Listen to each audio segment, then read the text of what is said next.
Hey, what's up, you guys? Bring in a special customization to you, and also some slash a little Spider-Man PS4 talk.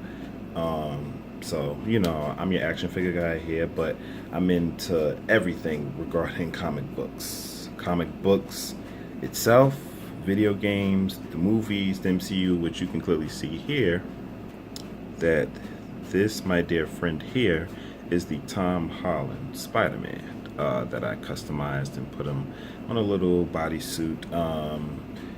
He looks okay for the most part. I do like how he looks. It's just that the Tom Holland head really shows off how big his head is when I, did this. And the Spider-Man body mold is like about 5.5 inches. His head included, I guess, basically 6 inches, but I've seen bigger 6 inch figures. So basically, he's a small sized figure, which I don't have a problem with that. I actually like that. Yeah, so I definitely don't have a problem with that. But you know, we don't have a Peter Parker body mold, really. And I don't really have that many other suit accessories yet. I'm planning on getting I think Agent Ross is his name, or maybe I'm forgetting the dude from Black Panther. But anyway, him, and maybe get another Tony Stark figure with another suit, and things like that. But yeah. So anyway, with this customization, I think I'm pretty much cool with it. Um, I like the aesthetic overall. And yeah, I mean, it's Pete in civilian clothes, in a suit. So, you know, right now, beggars can't be choosers, and I am not going to be choosy. Well, now with that out of the way, let's talk some um, Spider-Man PS4. So it's no secret that my excitement level is through the roof for Spider-Man PS4. I would be literally screaming right now about how close we are. Like, we're like literally a week away from this game, and it's been a long journey. We've been waiting so long. That's my cat meowing. Hi, Snooky.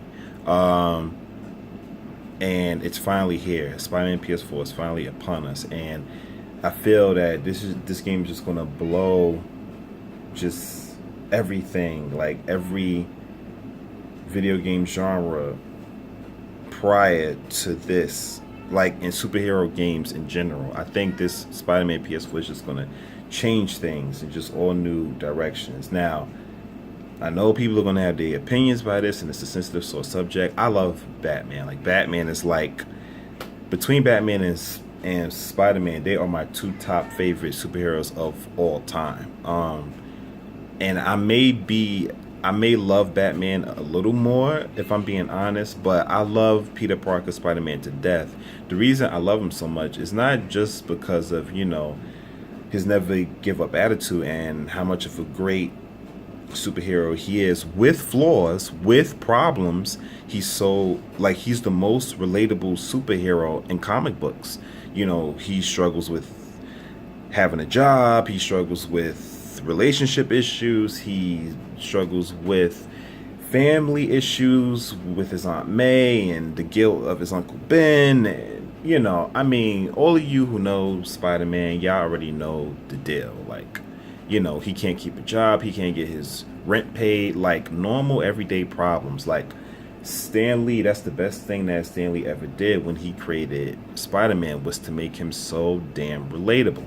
So I love Spider-Man to death for that. That is where he tops Batman. He just does. Because Batman, Bruce Wayne, which, don't get me wrong, it's awesome. It's awesome that this rich dude, Bruce Wayne, can just, you know, have anything he wants because his parents in their death left him behind a fortune. So he has vast resources and he can obtain, anything he wants. And it's the reason he is Batman. But rambling too much. So back to focus on Spider-Man PS4. Now, the reason I brought Batman to the fold is because obviously everybody on YouTube is comparing it to the Arkham games, right? So let's get this straight. Batman Arkham Asylum changed things. It did. We might not even be getting this Spider-Man game, dare I say, if Batman Arkham Asylum did not come out and did not exist. Who knows? Maybe we still would be getting this Insomniac Spider-Man game. Who knows? It's just me thinking out loud here. So just bear with me. I think that Batman Arkham Asylum changed the new precedent for not just superhero games, but just games in general. And since Batman Arkham, it's like almost every other game is compared to it, and it's crazy. It's just weird to say that, but it kind of is. Especially superhero games, it's automatically just going to be compared to Batman Arkham. So, Spider-Man PS4. Do we think it'd be better than Arkham? I think it's a very strong possibility. I love Batman Arkham Asylum, and I love Batman Arkham City even more. Batman Arkham City was just the precedent. It still is. It still holds up. I think it will forever hold up. Batman Arkham City was the best Batman game I've ever played. It just is. It was and still is.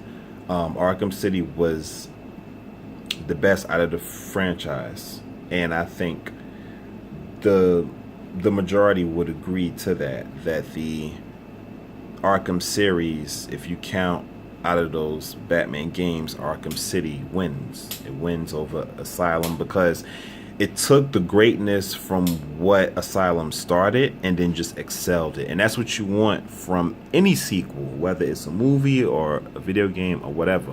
When you start off something and it's a massive hit, you want your sequel, whatever the project to be, you want it to be not just equally successful, but even better. And that's what Arkham City was. It took everything that was great about Arkham Asylum and just doubled it and tripled it.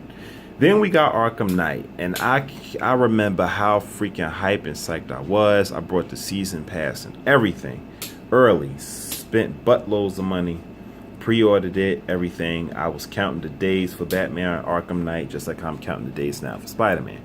And Arkham Knight let me down. And maybe I'll make a separate video about that because it's just a lot of things that Arkham Knight did wrong. Now, it wasn't complete trash. Arkham Knight had things I liked about it, a lot of things. But there were a whole hell of a lot more things that was wrong that just could have been easily corrected. You know the old saying, if it ain't broke, don't fix it. And I think Rocksteady, the developers of the Arkham series, tried to do something that they shouldn't have done. Maybe they were trying something new, but it just turned out badly. So on the Spider-Man PS4, what I love, first of all, what I love hearing, and I remember when I first heard Brian Intihara's interview, when I first heard how much Insomniac loves this character, Spider-Man, that struck me instantly. And the reason it struck me instantly is because they are fans themselves of this character. Now, I can't speak for Rocksteady. I think that they were fans of Batman too, but sometimes certain things in their Batman games, certain beats were just missing where it felt like Batman wasn't really Batman, if that makes sense. Maybe I'm wrong, but that's just my opinion. But I keep bringing Batman back into this. But anyway, so Insomniac, they read the comics, they grew up on Peter Parker, Spider-Man. They know this character, they love him, they know all the characters that exist in his world. They appreciate him. So when you hear the passion and hear that they are fans themselves making this game, that's what immediately got me excited. And you know, it still could be a flop. I'm just saying. Now, me, in my personal opinion, I highly doubt it. This Spider-Man PS4 is not gonna flop. But I'm just saying, let's just, for argument's sake, say that we all hyped up and then we get let down. then that would just be the end of it. There will not be a sequel. Insomniac will move on to something else, or they'll go back to Ratchet and Clank or whatever. But I highly doubt it. Like I said, when they said that they are fans of Peter Parker's Spider-Man, I believe it. You could hear the passion in their voice. And they didn't just say it one or a couple of times. Like almost all of their interviews, they kept repeating it. They said, we love this character. We're fans ourselves. We grew up with Peter Parker, Spider-Man. He's our hero. He always has been. So, you know, when if a person was lying, then their story would change up. But Insomniac, these people are really dedicated and committed. You could hear the love and passion and admiration in their voice. And I really believe it when they say it. And the other thing is, when they said the best stories is when Peter Parker and Spider-Man's world collide. And it's true. It's so freaking true. It's true. Because I have read, and I'm still, as a matter of fact, I went back and started reading the old #1 issues with Stan Lee and Steve Ditko. Now I kept on reading through all the way into now after Steve Ditko left and John Romita Sr. stepped in and started drawing Spider-Man. So yeah, I'm getting real deep with it. I'm getting real sweaty right now. But yeah, so I've read tons and tons of Spider-Man books. I'm still reading tons and tons of Spider-Man book right now.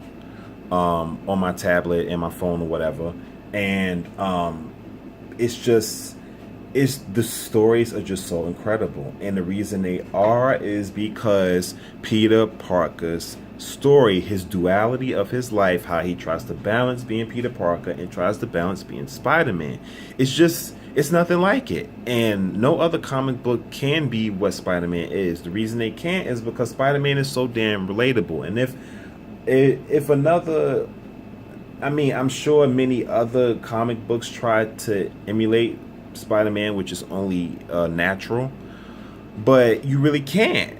Spider-Man is so unique, you just can't emulate him. He started, first of all, he started out as a hero at 15 years old. He started out as a teenage hero. Back in the day, teenagers were sidekicks. They weren't the main hero. No, Stan Lee and Jack Kirby, Steve Ditko, they changed that. They changed things. They made Peter Parker, a 15-year-old kid, the head story. And not only that, but a terrible price he paid, a decision that he made. Damn, Stan Lee, you are a genius. He made the decision, like, for example, Superman parents died because Krypton exploded. He was a baby. He didn't have a choice. Bruce Wayne didn't have a choice when his parents were taken away from him. It wasn't a decision he made because Bruce Wayne's parents was murdered. So he lost his parents as a child. Peter Parker lost his parents as a child because his parents died when, he was just a kid.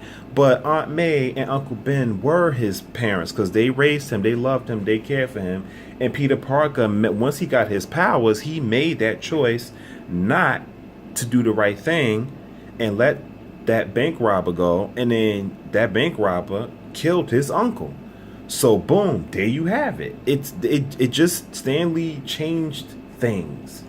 And from that moment on, comic books were never the same again. So yes, Peter Parker still to this day, he still blames himself. He said, if I would have just learned from what Uncle Ben told me, and well, he has learned from it, but I mean, if he would have done it sooner, if he would have never let that robber go, if he would have just automatically did the right thing from the beginning, with great power comes great responsibility, his uncle would still be alive. And that's just the whole point of it. Now, in this Spider-Man PS4 game, of course, Insomniac made it obvious that we're not going to get an origin story, which is a good thing. That's a great thing. I just trust in the story that they're doing. And it's just going to be phenomenal. So I'm just really excited, guys. I'm really, really, really excited for this Spider-Man PS4. I already pre-ordered it. I have a special bundle that I pre-ordered it, so once I get the game, I'm definitely going to share it with you guys. I'm going to unbox everything. I'm probably going to post some gameplay when I get the game. So, I think this game is just going to be simply amazing. Pun definitely intended. But yeah, this game is just going to be incredible. I just cannot wait. I'm a huge, massive Spider-Man fan. I always have been, always will be. And I trust in this time. Yeah, I just trust what they're doing, because I could just see the love pouring out of their, heart for this character. You know what I'm saying? So, till the next time, guys. This was some Spider-Man PS4 talk. Sorry if the video went a little long, but this was some Spider-Man PS4 talk, plus my little customization that you see here with the Tom Holland Peter Parker. So till the next time, guys, I got something special coming up later today for you guys. When my package gets here, you'll enjoy that. It's Superman related, so stay tuned for that. Till next time, guys, see ya.